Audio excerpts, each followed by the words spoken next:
Rolling. Start something up here, Ricardo?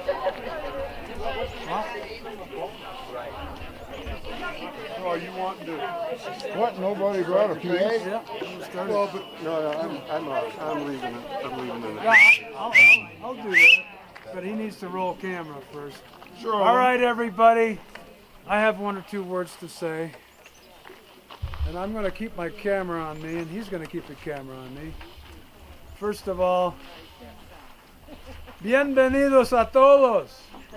Aquí estamos. Aquí estamos. Aquí estamos. Thank you so much for coming. I am totally touched by how many people love Nevada, and I guess me, huh? I mean, I think of myself and maybe, I don't know, a handful of people would show up for me, but who knows? But it is wonderful that everybody's here. I love that. I am totally reveling in the love. It's really, really cool. Can you speak up some I more? guess I will read from this. Thank you all for coming. Those here in person, those who are here in spirit, we're all feeling the love. Nevada Dawn Marguerite Brown Weinberg, my girl. We're gathered here because of her. So what's in a name? As a child, she was known as Dawn. And her mom is right here. Her mom, who named her. Say hi, Joanne. I'm going to get back up on my podium here. So, as a child, everyone knew her as Dawn. When I met her, she was Nevada. The beginning of a new day, that's Dawn. Full of hope. She wasn't a morning person, though. We know that. Ironically, she really liked to sleep in. She was sometimes on time to places, you know. But I think she got that from me. She got that from me. Sometimes she was on time. Yep. She came to me as Nevada, self-possessed, fully formed, a real knockout. Yeah. You're here. Fair and lovely, a real snowy morning. Her middle name Marguerite for her grandmother, whom she adored. Brown, her maiden name. Lots of Browns in Tompkins County. They might even all be related. Yep. Great place, Tompkins County. Go there if you're ever in Ithaca, New York. Look around. It's a gorgeous place. More waterfalls, well, kind of like mountains here. A lot of waterfalls. I got to give her name Weinberg. Small contribution, but there it is. I'm glad she accepted that name. She said as a girl she wished for true love. Well, I was able to give her that too. We loved each other, and we were and always will be in love. Mostly we loved each other, you know. It's a marriage. It's always a work in progress. All you married people know what I'm talking about. Yeah. So we all wish to make a mark upon the world. She made hers. She was a campfire girl, camp director, teacher, raised beautiful children. Hear, hear, beautiful children. Yeah. You know who you are. I had a little to do with it, but I don't know. Maybe not a lot. Not to hear Nev talk about it. Just saying. Maybe. I don't know. I have 5 minutes here, 5 minutes there, I guess. Yeah.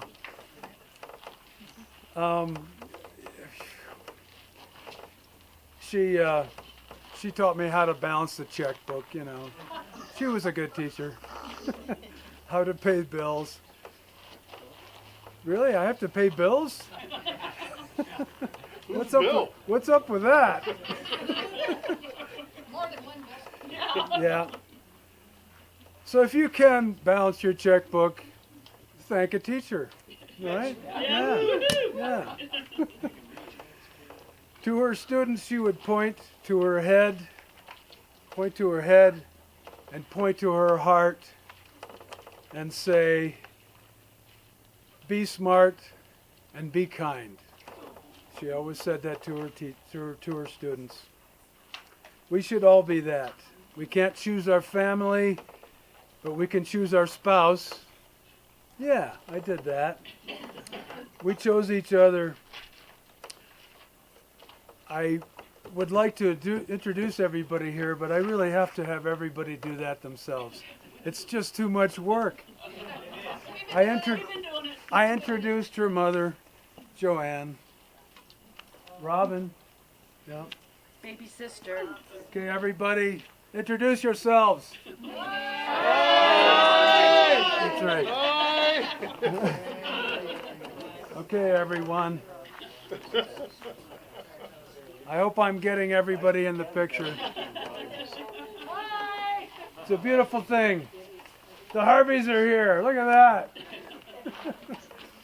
Okay, back to me. Gosh, it's just too much. Why did we wait this long to get together? Yeah. Finally, a summer party. Yeah, we have a summer party. Yeah, masks are highly suggested around here, but everybody's doing well. Looks like everybody's healthy. Hey, you, quit spitting on that other guy over there. Stop it. So, yeah. It's a wonderful thing to have so many friends. Who would like to say something? Come on up. Say some things. I'm prepared. Right behind you, right? Okay. Well, I don't want you to think that I have all this to say. I just blew it up to a size 16 font so I didn't have to wear glasses.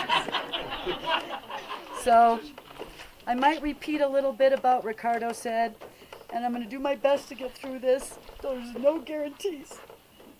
Wiggle your toes, wiggle your toes. Nevada Dawn Marguerite Brown, and today, 38 years ago, added Weinberg to that already lengthy name. Everyone here knows Nevada Weinberg, although you may not know Dawn or Dawnie ever existed. She was 10 years, 2 months, and 6 days old when we first met, my big sister. Last night, my brother and I, Douglas, were talking about our very first memories of Dawn. She used to read to us, especially bedtime stories. The Frog Prince, Puss in Boots, and Snow White, just to name a few of my favorites. As a teen, she loved Mickey Dolenz. Hey, we're the monkeys. She cut photos out of Tiger Beat and 17 and pinned them to her bedroom wall. The Monkees and the Beatles. Dawn was a majorette, and she and I would walk down Ringwood Road where we lived, her twirling her baton, wearing her shorts or a skirt, her cute white boots with the tassels, swinging to and fro, her doing her routine over and over. We'd march down the hill to the giant ant hill and stand watching it for several minutes, never ever disturbing it. On one of our baton twirling walks, she was doing that windmill thing or some other baton twirling thing, and somehow my lip got in the way and was split wide open, blood gushing down my chin for the mile-plus walk home uphill. Yeah, she wumped me, but it really was an accident. Well, while I'm on this path, I may as well tell the story about her trying to drown me. When I was 7, my brother Douglas, who was almost 10, Dawn and her boyfriend Michael Morano took us to his parents' cottage on Melody Lake. What, she had a boyfriend? Wait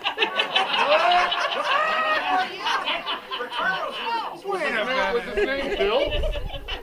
It was Michael, not Miguel. Sorry, Miguel. Michael.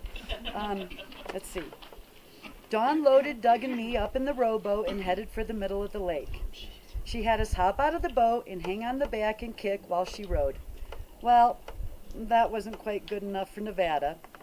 So she told us to, wasn't quite good enough, so she told us let go and she'd row a few feet away and we could swim to her.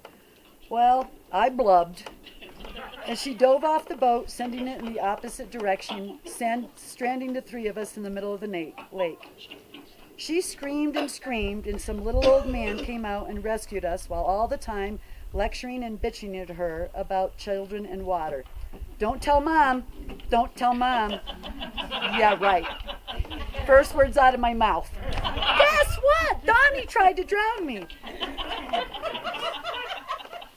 And then there was the time she caught my long curly locks of blonde hair off to the point of me having to have my head shaved to fix it.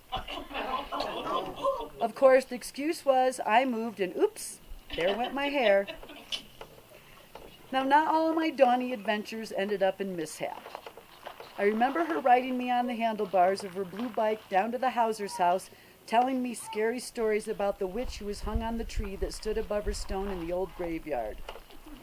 I remember her taking me to a friend's house to make popcorn balls. I remember her chocolate chip cookies, and oh God, did she always love chocolate. I remember tobogganing down Mount Pleasant, sitting in front of her, and a handful of others behind her. It seemed like we went 100 miles an hour down the hill, Dawn laughing that laugh of hers and me screaming. Dawn's laugh was always contagious, and you couldn't help but laugh along with her.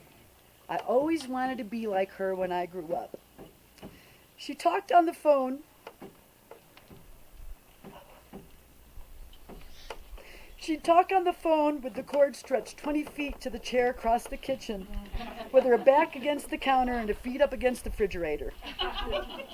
She always had a lot of friends, and you always knew where she was. All you had to do was listen for that laugh. White tigers, tulips, and hummingbirds. When I see these things, I'm reminded of my sister, and I know she's close by. I want to tell you that Nevada died on Thursday night at 10:40 p.m. And Friday morning, I jumped onto Facebook, and here was a white tiger that one of my friends had posted, and it said on it, "You haven't really lived until you've done something for someone who cannot repay you." So, lastly, I want to share a poem with you written by Luther Beecher.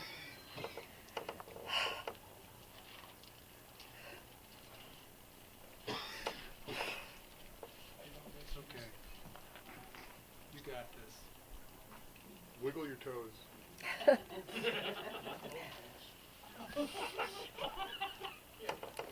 I'm standing upon the seashore. A ship at my side spreads her white sails to the morning breeze and starts for the blue ocean. She is an object of beauty and strength, and I stand and watch her until she hangs like a speck of white cloud just where the sea and the sky come to mingle with each other. Then someone at my side says, "There, she's gone." Gone where? Gone from my sight, that is all.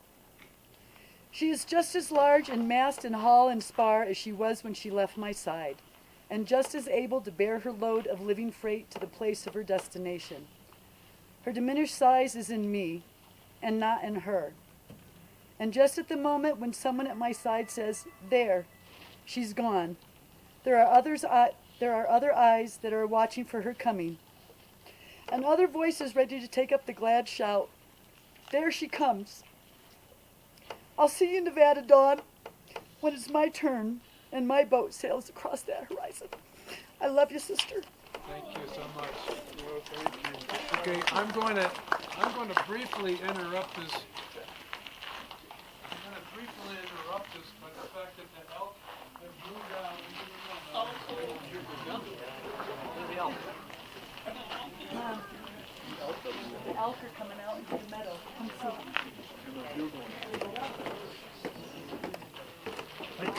See the elk? I got the chair. See him? They're bugling. Oh my word. Is that all elk? I know you can't hear them, but they're bugling.